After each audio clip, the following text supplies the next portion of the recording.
Welcome to A State of Mind Studios. I am Paul John Dykes, and tonight I am joined by Stuart Ray. We're going live, and we haven't even announced this, Stuart. We're going live on the SHAUN RYDER Album Club. Now, you remember a few months ago, we started off the Oasis Album Club.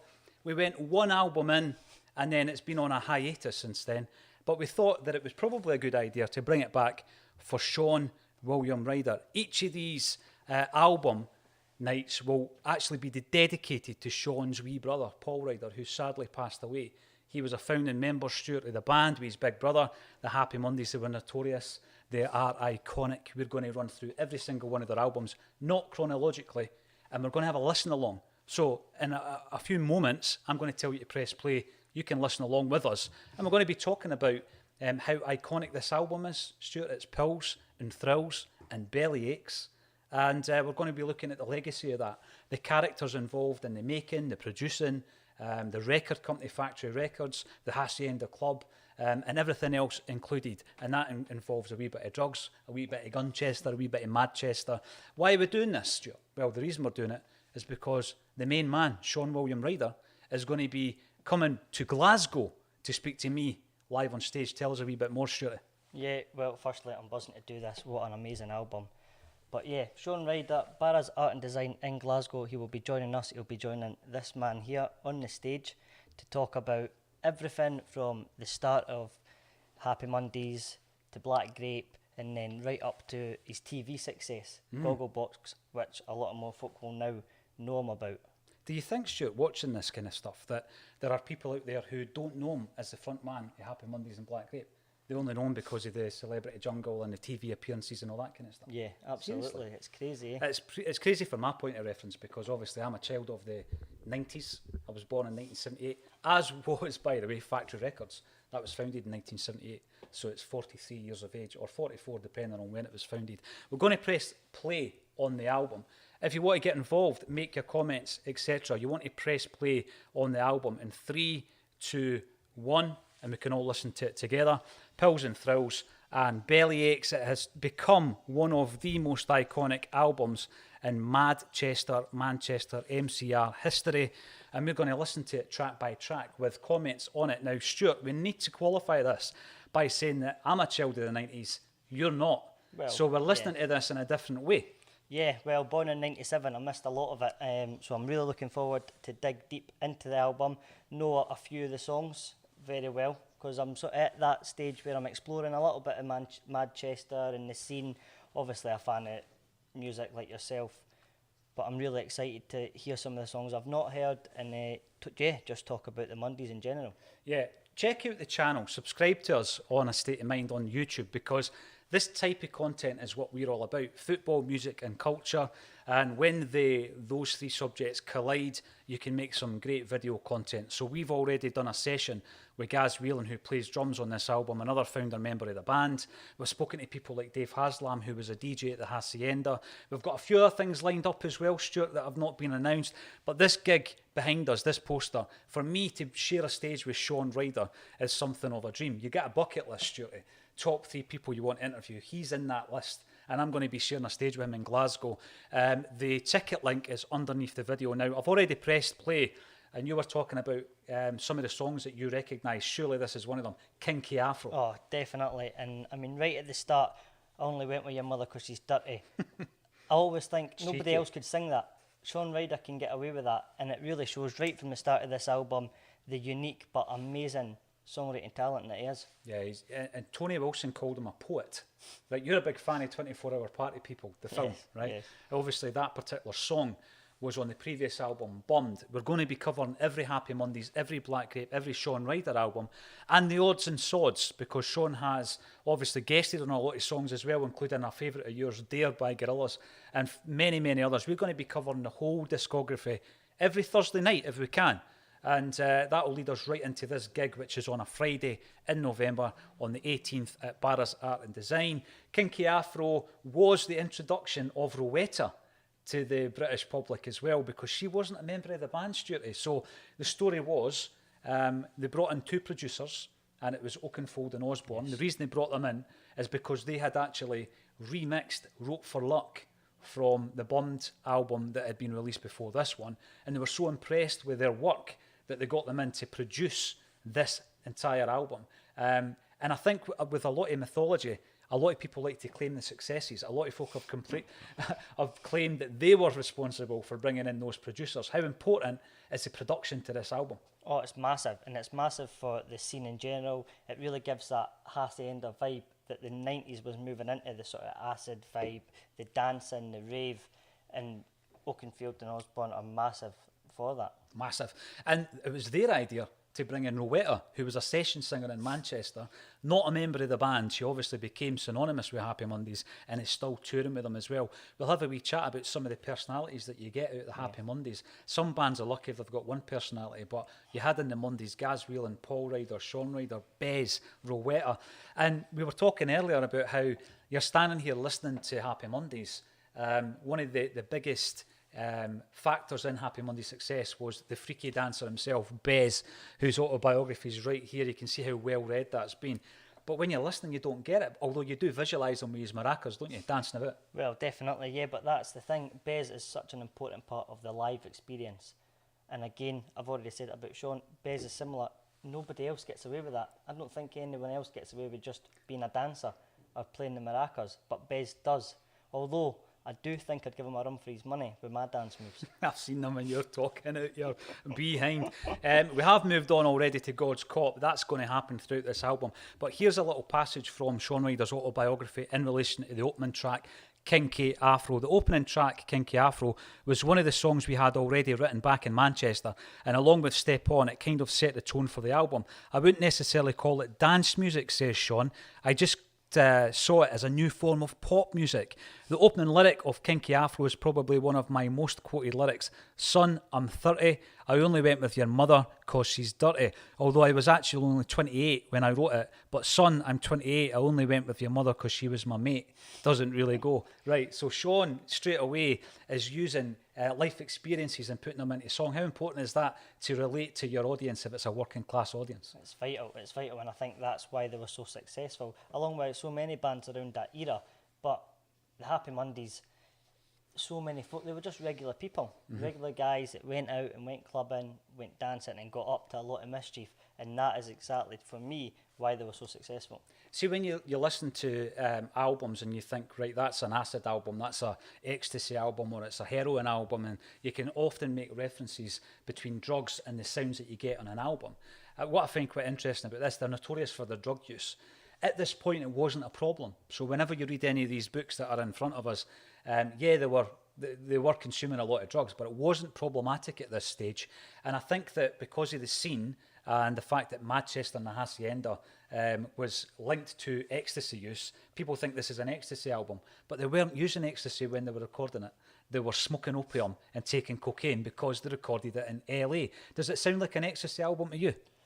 Well, I actually noted earlier that this album has got a bit of everything from so many decades, 60s, 70s, 80s. So I think that it's for anyone, and no matter what a drug user's taking, whatever drug a drug user's taking, I think they're going to find whatever they're looking for in this album. I think so as well. The opening track, Kinky Afro, has concluded, but I want to also go back to something that Stuart was saying about it having influences from other eras, and in particular the 70s. The chorus obviously rips elements of Lady Marmalade with the yippee yippee aye aye aye, but I think everyone can hear that. The way I saw it, says Shaun Ryder, my approach to ripping records was kind of what became standard in rap music. And you can hear elements of hip-hop and rap throughout Shaun's output, and in particular, once Black Grape come out as well, the 3 albums have got loads of rap influences. Of course, he teamed up with Kermit out of the Ruthless Rap Assassins, and this is how everything's linked on our page, because the artwork for the Ruthless Rap Assassins was done by Brian Cannon of Microdot, who we interviewed, and that interview's on the page as well. We'll break off for a wee bit because we're now talking about God's Cop. Now, we just interviewed Stuart Cosgrove, who was talking about God's Cop, or who we think God's Cop's about. Yes. And the fact that there was a whole street of clubs and tradition and music and soul music in the Hacienda, and the police station was there, but they want to shut down the movement as well, Stuart. That is always the case when there's a youth movement, isn't it? Yeah, well, James Anderton, who was a police constable at the time, I think had a real stance against rave culture, drugs. and also claim to have a direct line to God, which is where Sean's cheeky words come from. Also, I just want to add that this chorus for me, once listening to the song, is just round and round my head all night. God made it easy. It's just constant. People always assume that God's Cop is about James Anderton, Chief of Greater Manchester Police, or Mancunians do anyway, but it's more of a nod to him than a whole song about him, says Shaun Ryder. It's one of those songs that have several double meanings in there.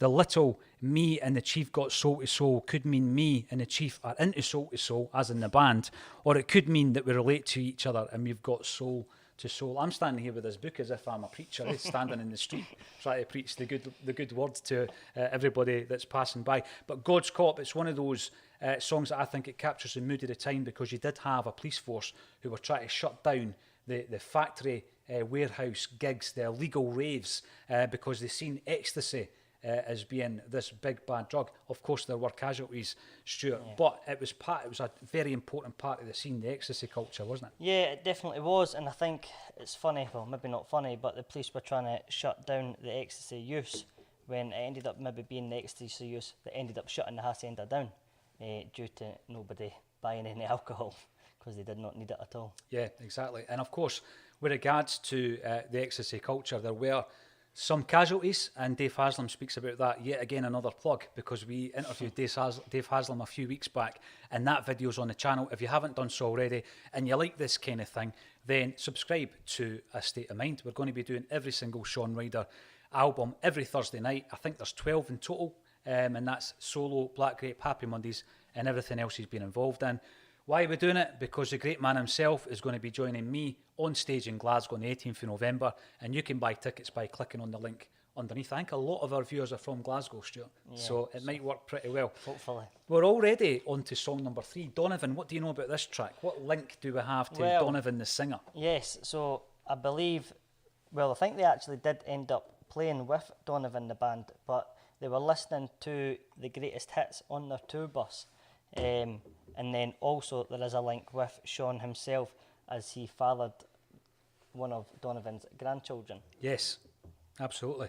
And Donovan spoke fairly recently about that and how they should make up, because they've not been speaking for a few years. But I'm just going to break off a wee bit to talk about the artwork. I've always been really impressed with the Happy Mondays artwork. I love it. This album is it's like a montage, or a collage rather, of, not a montage, a collage of sweetie wrappers, Pills and Thrills and Bellyaches. And I was saying earlier on, they had to have two different covers because the American sweeties, there was issues in America, so that was the UK release, and then the UK sweeties made it onto the American release. But the reason I'm bringing that up is because it was their cousins at Central Station Design who were actually responsible for designing the covers of their artwork throughout their career. And I find that quite interesting, because I wrote a book, I don't know if I've mentioned that, back in 2013, Stuart, and I wanted Central Station Design to actually design the front cover of my book. And I got as far as having discussions with them, and they were prepared to do it. But unfortunately, I didn't have the budget. I would have loved that, though, because it would have been one of the best book covers ever. Kenny Dalglish in the style of Happy Mondays. So we're on to Donovan, and you were already talking about the connections between Donovan and Shaun Ryder and the Happy Mondays. Donovan says Shaun Ryder was more of a chilled vibe. Talking about the song here. The opening lines: 6 cheap people in an empty hotel, every last one with a story to tell. Give them all pills so their heads won't swell, is basically a pun on all our lot. So he is talking about ripping off Donovan's Sunshine Superman, which is where the title of the song comes from. I'm not sure what Don thought of it, because I never asked him. So I'm sure they've had a few opportunities to talk about it, but they never did. And it is a much more chilled kind of vibe on the Donovan song. Track 3, if you're listening to us.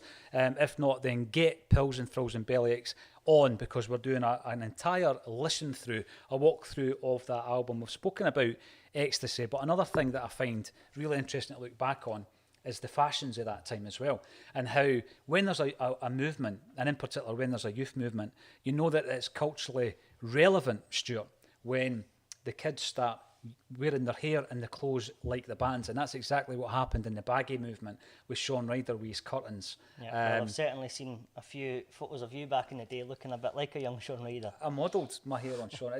As Ian Brown once said, it's better than modelling yourself on Elton John. We're moving into the fourth song in a wee second, but I think what's also important is the origins and the kind of genesis of Happy Mondays as a band, the importance of Factory Records. Let's talk for a wee while about Factory Records and Tony Wilson. So this, as I said earlier on, is an iconic record label that is no longer with us. It was co-founded with Alan Erasmus, Martin Hannett, and also Rob Gretton, so that the four of them set up the record label, Factory Records. We speak about Factory Records again on the channel when we spoke to Richard Davis, who was a photographer around about the Manchester era as well. But as a record company, I mean, if you were from that area or from that era, you'd want to sign with Factory, wouldn't you? Well, yeah, they were absolutely iconic. I said to you earlier, again, it's something that I'm currently sort of looking into, learning more about as I go along. But from the outside looking in, as a business, they were shambolic. But as a record company, iconic, fantastic. I mean, it was the fact that they gave the bands a free rein, I think, to be creative is why it worked so well. No contracts. Crazy. You could sign the contracts on your own blood. And the thing with this as well is that Martin Hannett, the legendary producer who produced the second Happy Mondays album, he also produced what would have been the debut Stone Roses album, but it was never properly released. Don't know if you've heard that. It's a completely different vibe from what we know as the Stone Roses album. It was recorded a few years before the eponymous 1989 album. And Martin Hannett wanted Factory Records and Tony Wilson to invest in a recording studio. But Tony had this idea in his head that he wanted a warehouse-style nightclub. And so was born the Hacienda. And they go hand in hand, Stuart. The Hacienda, you think about the iconic pillars, the metal girders in the warehouse-style Hacienda, black and yellow, and how iconic that's become as well. Oh, it's amazing. And as you can see with black and yellow here, it just works so well. Is that why we did that? Well, we'll go for that. I just want to circle back, because we're talking about Factory. You've already mentioned artwork. Obviously, artwork, very important for yourself, an older guy. But going to buy your vinyl, you've got the artwork, you're seeing it. It's much different for someone like me who everything's sort of streaming these days. Everything's digital. Artwork's maybe not as big as it should be, as maybe I'd like as well. As it once was, yeah. But you always you've told me, loads of times, that you could always tell a Factory record. How's that? Well, I think they had a house style. So they had a number of designers that they used. Often it was Central Station design.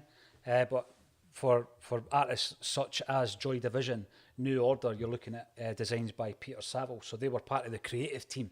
And what I used to love, which has died off a wee bit, and again, I wasn't really a vinyl kid. I was more, by the time I came around, it was CDs. My big brother was more into the vinyl, but it was just the artwork, Stuart. So you see things like this with the gatefold, and it was just beautifully packaged. And then you would have your inlay, and then you would have your lyrics. And a big part of buying an album was the whole presentation of it. And I think that the digital era has given us a hell of a item, the artifact, the document that you can refer to in years and years to come. And you go into somebody's house, for example, Stuart, right, just to take you right back in time. You go into somebody's house and they've got a pile of records. You can almost gauge whether or not you're going to get on with them based on their record choices. But now that's all hidden on a phone or on an iPad or something like that. So it is completely different eras, and I know we've got to move on. But it is refreshing to see that we are going back to a time where physical releases are being embraced again by a new generation. Definitely, yeah. I've got sort of started collecting vinyls myself. It's just, unfortunately, a very pricey hobby. Yeah, and I think a big part of that, though, was because it looked as though it was one of these dead formats for a while, that a lot of record pressing plants actually shut down. So what was then happening is there was almost a monopoly in the market, so they can charge more. Obviously, the products might cost a wee bit more as well, but when you buy a record now, it is extremely expensive, and you can go out and buy CDs, buy the turnload for pennies and a few quid. But we've actually missed talking about track number 4, Grand Bag's Funeral, Stuarty. And again, some of these songs you probably don't know that well, but listening back to Grand Bag's Funeral, a wee bit of information on that one. Sean says, Grandbag's Funeral was one of those songs where the title actually isn't much to do with the song. I didn't know anyone called Grandbag. My granddad, Bill Carroll, had recently died. So obviously that was fresh in my mind. So we didn't call him Grandbag. But it's one of these songs, I think it's a kind of classic album track, isn't it? Yeah, first sort of time hearing it was today. Really enjoy it, but I feel it's got a bit of a different vibe to a lot of the other tunes on the album. It definitely does. And I think that when you listen to this album, you do have the standout tracks, and that's fair enough. Yeah. And these are the kind of songs that obviously end up as singles. And the next one in that kind of vein is Loose Fit, which is playing right now. But we're talking about Factory Records, which then merged into the Hacienda. Martin Hannett wanted a recording studio. He was a legendary producer. And if it was a business decision, it would probably be right. But they went out there and they got the Hacienda, which was an old sailing boat manufacturing plant. And it became, obviously, an iconic nightclub that there has been books written about, documentaries made about. You are hooked on 24-hour Party People. What is it that drew you to that movie? Because you weren't part of the scene. Yeah, so it was actually a friend of my sister. Once we got talking about music, and she had lived in Manchester around that time, and she asked about the Hacienda, and I unfortunately said, "What was that?" So she sent me away, do your research, watch 24-hour Party People. Obviously, I'm not too sure how much is factual and how much is put on, but what a film! What a film! It's great, and I remember actually, Stuart, and I'm not having a dig here, but I started playing some interviews with Tony Wilson on YouTube, and you were astonished at how like Steve Coogan he was. I thought it was Steve Coogan. Exactly, or the other way about. We are currently listening to Loose Fit, which we will come back to in a moment. I'm going to have to break the fourth wall and ask Kelvin for a wee favour. My laptop's about to die, so could you switch on the power just underneath the bar? Yeah, we are doing this DIY. These things happen, and Kelvin will try his hardest not to get caught on the camera. How important for you is Rowetta to this album? Oh, massive. Her vocals are... I mean, this song is absolutely filthy when you listen to the lyrics. Yeah, it is. But also, with the lyrics as well, I do feel that it's very telling people to just be themselves. You know what I mean? I think if you listen to it, you can really, do what you're doing, say what you're saying. If you think about it, just be yourself. Do you know what I mean? Don't worry about what other people are saying. And I think, again, that's Sean just being like a regular punter. It is, and he was a regular punter, a very talented one, but when the Mondays got together, and Gaz Whelan told us this, there's another plug, go and check that video out on the channel. Gaz Whelan told us that, Shaun Ryder was working for Royal Mail at the time. He was working for the post office, he was a postie, and he used to work loads of overtime. He was just a grafter.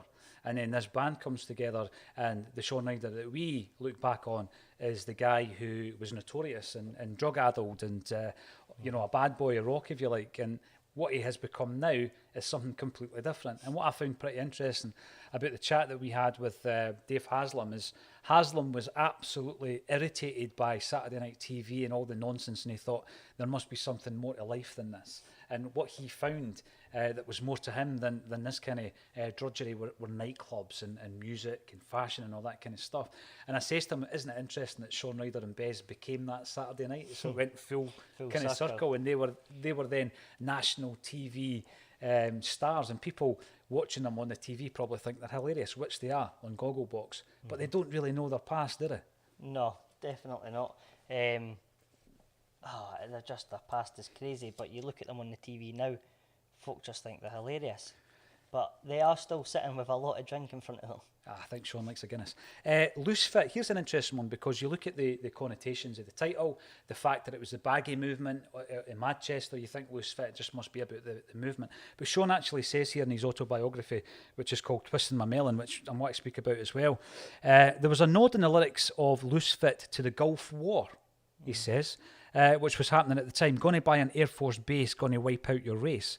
But that was more because I was seeing images of the war on television rather than me deliberately making a big political statement. But it is a big political statement.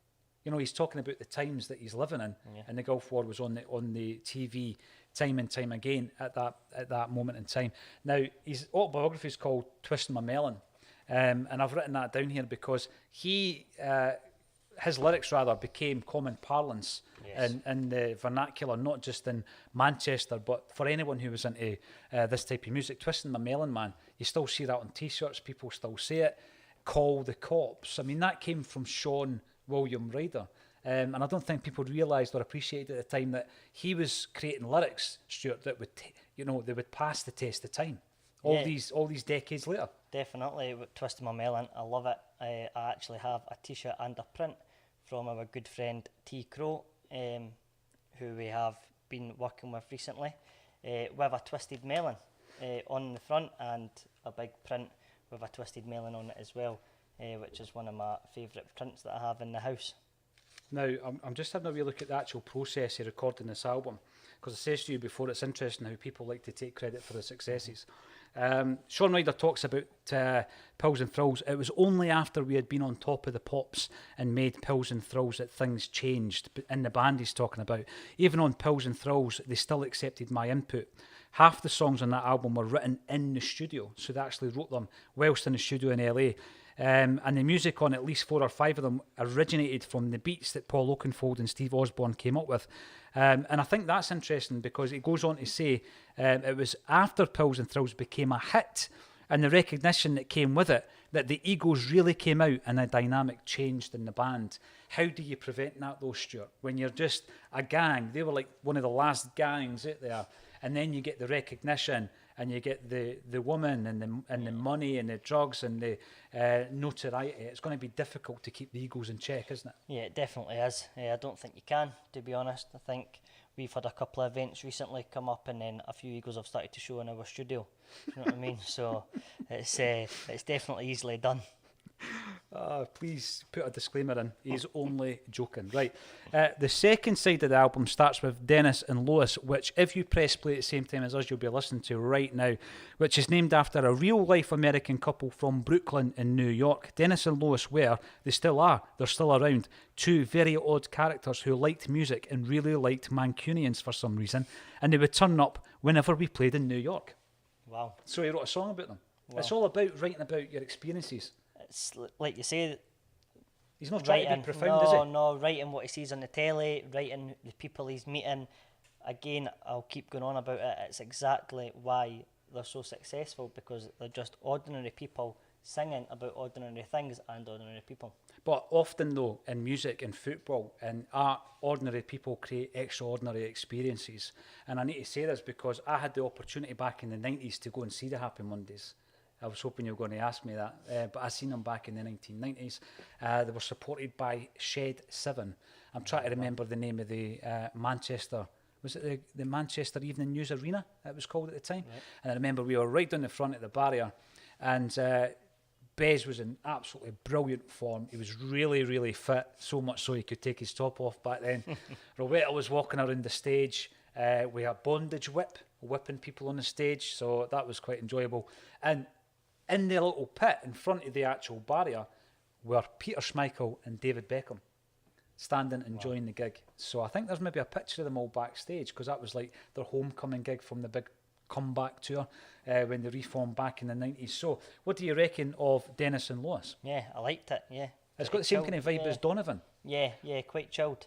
I really enjoyed it. And again, it's just interesting to find out what it's about. It definitely is. And we were asking you earlier about the importance of Rowetta, and people remember the big singles, and quite rightly so. But what about a performance on Bob's Your Uncle, which was a US single, didn't get a release in the UK, but basically you're listening to Shaun Ryder speaking about making love and Rowetta moaning and groaning in the background. It's better than it sounds though. Well, yeah, it's an experience, that's for sure. If you shut your eyes and listen to it, it's definitely an experience. But I don't think I want to be in a room when Shaun Ryder's saying those sort of things. Whispering into your ear. Yeah. And it doesn't even sound like Shaun. No, it's gravelly. He is proper. It's gravelly. like a dirty, heavy breather on the phone. Yeah. We know all about that. Bob's Your Uncle was another track that came from my obsession with Oki's track Jabaro, talking about Paul Oakenfold. I wanted us to do a track like that with Spanish guitar, but in a Monday style, and I just stuck all these dirty lines about your mother sucking cocks in hell. Nice.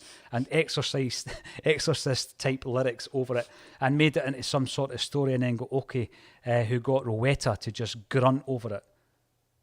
That is absolute filth. It really is. Absolutely filth. But again, it works. Yeah, but that Spanish Bellyache feel, I found it really interesting when we were talking to Gaz. We'd done a session with Gaz. The drums are brilliant in this song, by the way. And Gaz Whelan was talking about how a lot of the songs sounded a lot more stripped back like this when they went in to record them, the ones that they already in the bag.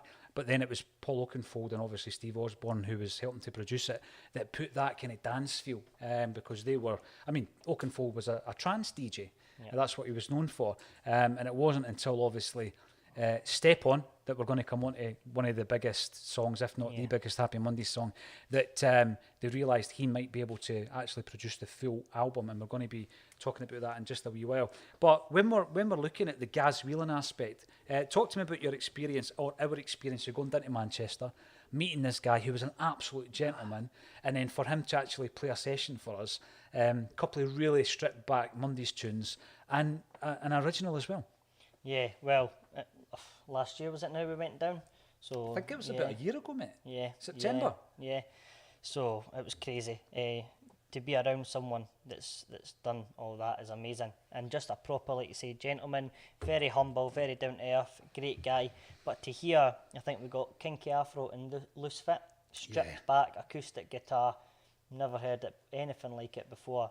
It was absolutely amazing. And yeah, you mentioned the original Black Symphony, which, as you know, I am a massive fan of, and he is currently recording it, and it should be out soon, so I'm looking forward to that. He's been putting snippets out, hasn't he? Yeah, teasing. I loved that unplugged session he did with us, though, because obviously we don't know how Gaz Whelan, the drummer, sounds. I mean, some drummers like Rennie at the Stone Roses was the backing vocalist of the Roses, but Gaz Whelan was just there doing his thing, and all of a sudden he had this proper vibe going. And we were in a boozer called Why Not in Manchester. The whole setting was great. It was one of Gaz's mates who put us on to, was it Colin? And Why Not? And if you're watching, thanks very much for your hospitality then and a few times since. We're leading up to the big moment, which is Step On. And there's a massive story behind Step On. But what I'm going to ask you at this stage, before we get into Step On, how does this album stand up for you? I mean, you think about it being recorded, you know, in the early 90s, all these years later, how does it stand up? Because a lot of these things sound a bit dated. I don't think this does. No, this isn't dated at all. It's brilliant. And the thing is, we're sitting here, or standing here, sorry, listening to it just beside each other. You could really get into it. Do you know what I mean? You could get the lights going. You could get the party started. It's an absolute... You're talking about Bob's Your Uncle or the album? You'd you be get lucky. the lights You'd going, be lucky. or dim the lights. No, it's a great album, and it'll always be popular, and it'll always be there, because your sort of rave music, acid music, it's maybe not like that now, but you've still got your techno, you've still got folk that are pushing that sort of music, pushing DJs.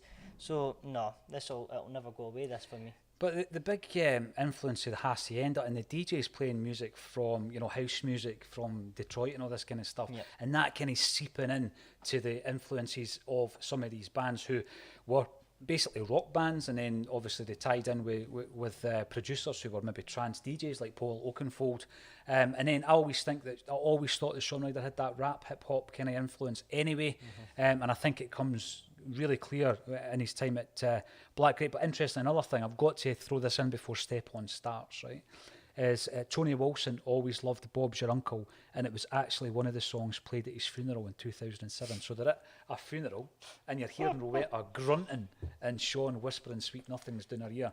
And at that, the piano intro of Step On. And this is You're Twisting My Melon Man, called The Cops. It's all the iconic lyrics. And in the video, they're in Barcelona. They're on a hotel roof. And the NME famously captured Shaun hanging from the E in the hotel, which obviously became an iconic front cover for the NME as well. This album, incidentally, was voted #1 album by the NME and Melody Maker that year as well. That's the legacy. You guys don't have music press like we did back in the day. These were our Bibles, Stuart. Yeah, we don't. It's a shame. But let's talk about Step On, because, what a song. The first Happy Monday song I heard, which I feel will be the same for so many folk. Knew the song long before I got into the Happy Mondays. Oh, well, it's a most successful song, isn't it? And I think there'll be so many folk out there that love the song and then maybe aren't too keen on anything else. I think it's just that sort of song that everybody loves. I love the history behind it because the American strand of the record label were Elektra Records, and on their 40th anniversary they decided to release a compilation. So what then happened was all the bands that were on the various UK and US record labels were asked to cover a song from their back catalogue, and they were going to put it on a compilation. So the Mondays wanted to cover the Doors, but at that moment in time all the Doors tracks had been kind of claimed, and eventually they decided to cover John Congo's He's Gonna Step On You Again. They put their own twist on it. It's obviously been produced by Steve Osborne. Apparently this was the track that convinced Tony Wilson and Factory Records that Osborne was, Oakenfold rather, was the man to produce this particular album. Rowetta at this time was a session singer in Manchester, and nobody can claim, other than Oakenfold and Osborne, that they got Rowetta into the studio because it was the producers. It wasn't Shaun Ryder, it wasn't Tony Wilson, No, I don't think it wasn't the Mondays manager Nathan McGough. But what an inspired choice, because what she brings to this song and this album, I think if you remove that, you remove a huge element of the sound and the vibe. Yeah, and I think there's definitely a few folk that we can talk about that, not just Rowetta. You've got Denise Johnson around that sort of similar time. Absolutely. Who was massive with Primal Scream. So we've got her there. Who's Going to Step On You? It's brilliant. I know, it's incredible. You've got the moment, I think, for the Mondays hooking up with Paul Oakenfold. You've got the moment when Primal Scream hook up with Andrew Weatherall, as you say, Denise Johnson, Rowetta, laying down their vocals. You've got that moment when the Stone Roses decide they're going to write Fool's Gold, and there's that real crossover track from jingly jangly guitars or punk or rock into the kind of dance floor era, and it all merged at that moment in time. What a great time to be alive. And unfortunately, I'm not old enough to have gone to the hacienda, mate, before you start. But I'm going to be looking a wee bit here at this particular song as well. And Step On, there might have been a slight debate about including Step On the album, says Shaun, because it had already been a single. But if you have a top 5 single before the album comes out, then you put it on the album. That's standard, that's what happens. Step On didn't make it onto the Elektra compilation album because the Mondays realised it was too good. So they quickly re-recorded another cover called Tokalosh Man and gave that to Elektra. They kept Step On, and I think it defines the era and it defines this album as well, Stuarty. It's a song that switched you on to the Happy Mondays, eh? Yeah, definitely. Right choice. Absolutely. Right choice. Now, here we go. We've been talking about whose decision was it to bring in Oakenfold? Whose decision? And this is a song, again, that's been remixed and remixed time and time again. What was this Happy Mondays creative peak, this song, do you think? Is this them peaking? Possibly. I mean, they're 3 albums Possibly, in. They're 3 albums in, Stuart. It's Yeah. not like they've prematurely peaked, No, after not- 2 or 3 singles. Not at all, not at all. And listen, the first 2 albums are great, but this is just different, isn't it? It's different. And then that whistle, it's not as easy as it sounds at the end. I do try. You absolutely do. Right, so here we go. Here's Shaun's take on whose idea it was to get Oakenfold in. I first had the idea, says Shaun, to use Paul Oakenfold as a producer on Pills and Thrills when we were recording the last album, Bummed, which is an album we will be covering. We're just not doing this chronologically. I loved Jabaro and the great Bellyache mix of beats and Spanish guitar that Oki had on there. He had then done the remix of Rope for Luck for us, which was called WFL, which I really loved as well. So right from the early discussions about recording Pills and Thrills, I absolutely knew I wanted Paul Oakenfold from day one. He's in no doubt it was his decision. The rest of the band weren't too sure, he says, at first, and neither were Tony or Factory Records. And I think everybody since then has claimed that it was their idea to get Paul Oakenfold in on the buttons. Now, we're going to do, obviously, all the albums, as I keep saying, but Yes Please was a follow-up to this particular album. And that was at a time when, unfortunately, Shaun's kind of drug use had got out of hand, right? And they send him away to the Caribbean. They send them away to record an album, and they wouldn't wait on Paul Oakenfold and Steve Osborne, who were busy recording something else. and Tony Wilson and Factory Records sent them away because the record label was never run properly as a business, was it? So sometimes they had to make decisions based on they needed an album out, they needed to recoup some cash. They send the Mondays to Barbados, which was the crack capital of the world at the time, and they send Shaun Ryder over, who's struggling with a drug addiction, and it was absolute carnage over there, as you can imagine. But interestingly enough, Shaun Ryder in this book and elsewhere talks about what would have happened if they just waited on Paul Oakenfold. What would have been the follow-up? But I'm going to ask you the question because obviously after Screamadelica, Bobby Gillespie talks about the fact that a lot of people wanted a Screamadelica Mark II and they decided to do something completely different. Were the Mondays right to do something different on reflection? I think this is the thing about music. An artist wants to change all the time. Often anyway, most acts want to change. And they have a lot of fans that are die-hard fans of a first album, second album, and they want that time and time again. Some folk love to see the progression. I think, just quickly, you can say that Arctic Monkeys are a band like that, where folk didn't enjoy the last album. They've just released a single there. Folk aren't happy because folk want Mardy Bum. They want when the sun goes down. But I think that a true artist can constantly evolve. Like yeah. Paul Weller. Yes, exactly. Paul Weller, like that. I think if you listen, and I mean, by the way, we're probably talking 30-odd albums. If we ever get a live event with Weller, we'll need to plan the album club well in advance for that one. But he does what he wants. There are no constraints. And I think that was one of the reasons why he split up the Jam when he did, because he'd done everything he could with it. Yep. And he reckons at that moment in time, if he was to release another typical Jam album, what's the point? He's already done it. However, I also see from the other side, being a fan of Noel Gallagher, for example, and you think to yourself, you wish you would record an album like some of those classic B-sides, you know, Rocking Chair and all that, Half the World Away and all that kind of stuff. And you think he's probably got it in him to do it, but he doesn't want to do it. Yep. And every now and again, he'll drop a song and you think, wow, he's still got it. But he doesn't want it. He wants to explore different producers, different sounds. So I can see it from both sides, I've got to say. But one of these days, I would love to hear a Noel Gallagher acoustic-based album like the classic B-sides of the 1990s, Stuarty. A wee bit about Holiday then on this particular album, which segs into Harmony, which is the last track on the album. But Holiday was one of the earlier tracks that we wrote in Manchester. Our kid, as Shaun says, I'm going to come back to that in a minute, wanted to rip off the chorus from Madonna's Holiday, although we just ripped the Holiday bit in the end, so it's hardly even a rip-off. He calls Paul, his wee brother, our kid. I'd never heard that, being a boy for 5. I'd never heard that terminology. And we're talking earlier about Twisting My Melon and Call the Cops and all these kind of things. Another one was Jobs Are Good. And these were all popular around about that particular time, right? And Our Kid, I only heard that when Oasis came out. And Noel and Liam would call each other our kid, right?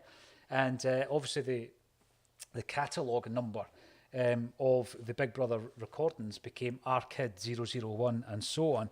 But the actual catalogue numbers of Factory, as you know, was FAC. Yep. And they didn't just catalogue records, did they? Because they catalogued the nightclub, which was FAC 51. They even catalogued, talking about Bob's Your Uncle getting played at Tony Wilson's funeral, they catalogued his coffin. Factory Records catalogued his coffin. So there you go. So we're talking about Holiday, but I want to throw in as well a wee story that seems unbelievable, but I mean, Bez talks about it in his book, and Shaun talks about it in his book. There's that image of him dangling from the E in the hotel. That was on the front cover of the NME, and it became an iconic image. And yes, I did have the same hairstyle as Shaun Ryder back then. Here's a wee story about Bez. During the recording process of Pills and Thrills, obviously they're in LA and I think they're living it up. And as I said before, they're smoking opium, they're taking cocaine, they're going to Johnny Depp's nightclub, the Viper Rooms, was it? Where River Phoenix later died. Bez got introduced to Julia Roberts, right? Yes. One of the first nights that the Happy Mondays were actually in LA, but he didn't really know who she was. I remember him coming over to me and saying X, because they used to call Shaun Ryder X. That was one of his pseudonyms. You know who Julie Roberts is? That's her over there, and she's got a bodyguard called Evil. I said, yeah, you know who she is? Bess said, no, I don't. I said, you know that film that we watched on the plane on the way coming over to LA, Pretty Woman? That's Julia Roberts. Bess was like, oh yeah, I think she fancies me.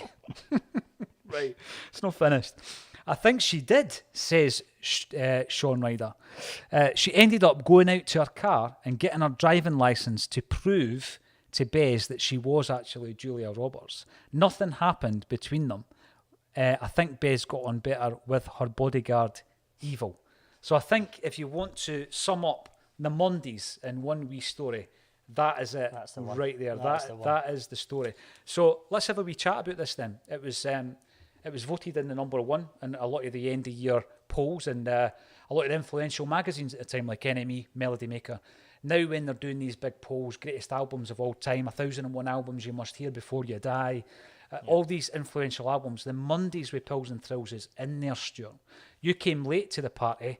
Yep. And do you think that in 10, 20 years, when you're my age, in 20 years, this is still going to be an album that is kind of, there's a nod to it, it's still revered? Yeah, like I said, it's going to be around forever, I think. I think it's just one of those albums. It's got a bit of everything, doesn't it? It's got the cheekiness, it's got the funk, it's got the dance.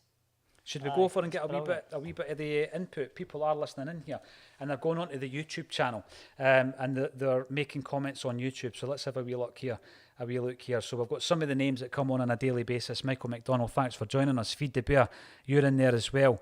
Is this the new Screamer Celica? No, it is not, Feed the Bear, although we did used to go live on Screamer Celica in a different kind of way. It is a music show. We are focusing on the man whose face adorns the poster behind us. I know I've done a lot of reading from his book, but it is interesting to get Shaun Ryder's take on it as well, Stuart as well. The reason we're doing it is because Shaun Ryder's coming to do an event with A State of Mind. We will be in Glasgow. We'll be at Barra's Art and Design on the 18th of November. I know the light's shining a wee bit on that poster. It doesn't matter though, because the link for the tickets, only 15 quid, is underneath this particular video. We've now finished the album. The LP listening party is over. We didn't have much of a party. There was no booze or narcotics here, but whatever floats your boat. Is there any questions you would like to ask Shaun Ryder when I share a stage with him in November? That would be an interesting one. Anything you would like to ask, Stuarty, as you're standing there? What would you ask Shaun Ryder if you got the chance? What's the one question, eh? Because there's plenty. I don't know if it's one question. I think you just want to hear as much as you can about the scene from him. Because like you say, all these books, everyone's got their own stories. But you really just want to hear it from him. And then maybe, I don't know, it would be good to pull up photos and we can decide who had the better curtains back in the day between you and him. Well, yeah, mine were quite impressive, but I've got to say, I would need to say Shaun because I was copying his style. Green Lichty comes in and he says, Mondays didn't he make a penny out of Step On, allegedly. How often does that happen in the world of music as well, where people are ripped off or they just don't get what they're due as well, Stuart? Yep. Green Lichty came to see us one of our previous live events were Las Vegas. So when I went down and you were there to get Las Vegas on the stage, we were the security. Yeah. Right? Yeah. To get the band on the Believe stage. I'm not quite sure what we would have done if it kicked off, to be honest, Stuart. I'd have just stood behind you because you're hard and I'm from Fife. But Green Lichty tapped me on the shoulder. He was in the audience. He was in the crowd. Thank you very much for supporting what we're doing. We've moved into live events. There are loads of plans. You will see us every day on this particular channel, but we're also going live. We're getting it out there, and hopefully you'll see us as part of a live audience. If you could ask Shaun Ryder a question, let me know. Don't get stage fright because we're going to stay on for a couple of minutes, and if you do have a question, you never know, I might just ask him it live on stage at Barra's Art and Design on November the 18th. The tickets are underneath the video, so make sure you click on the link. Yes, get them. It's going to be a great night, and like you said, we are only just getting started. There's going to be many nights like this, and they are also going to get bigger. They're going to get bigger. Feed the Bear comes in to say, can you get my book signed, Paul? I will send you the money. Listen, we're actually going up, Stuart and I are going up to the hotel before the gig to meet Shaun Ryder for an hour or so, and we're going to take a pile of stuff up, books, posters, CDs, records, canvases, all that kind of stuff. Sean's going to sign the whole lot, so there will be books, there will be merchandise available. Feed the Bear, I know that you are a regular commenter on the videos on A State of Mind's channel, so yeah, I definitely will have particularly all these books in front of me, signed by Shaun Ryder, as well as loads of other CDs and merch that we've got lined up. Stuart, it's been a really enjoyable night. I think what's important is the influence of people like Tony Wilson, Factory Records, the Hacienda Club, the producers of the album, the voice of Rowetta, the dance in the live kind of setting of Bez, and of course you've got Shaun Ryder, the poet. But this particular show is dedicated to Shaun's wee brother Paul, who sadly passed away only recently. And I think every single show we're going to do for the next 12 weeks before that gig is going to be dedicated to Paul Ryder in the memory of the great Paul Ryder, because he was great. He's part of one of the best bands that's ever come out of Manchester. And by the way, there's been a lot of bands. Let's have a wee look at some of the bands before we go who were on Factory Records, right? So an iconic label. But look, I mean, it's not just about style over substance. Read this list, right? Joy Division, New Order, A Certain Ratio, the Durutti Column, who, by the way, do a fantastic version of The Fields of Athenry. Look it up on YouTube. Happy Mondays, Northside, and James, all on the same label. Yep, amazing. Northside, and we can do another plug for our Unplugged show that just went out with Dermot from Northside and Stephen, his guitarist, and what a session that was. It's brilliant. And Stephen is from Scotland, up our way, from Dundee, and 5 songs I think they played the big Northside hits, in particular, Shall We Take a Trip? Feed the Bear, no problem at all. We do love everybody getting involved in the chat. Thank you, everybody, for joining us on our Happy Mondays album club. We should have done it on a Monday, but that would be a wee bit predictable. We're doing it on a Thursday, right? Pills and Thrills and Bellyaches. Did it stand the test of time? Well, it did for me. One of the greatest albums of all time, one of the greatest albums to come out in Manchester. Thanks, everybody, for joining us. Thanks for our producer, Kelvin Craig, and thank you, Stuart Ray, for joining me on the Happy Mondays album club.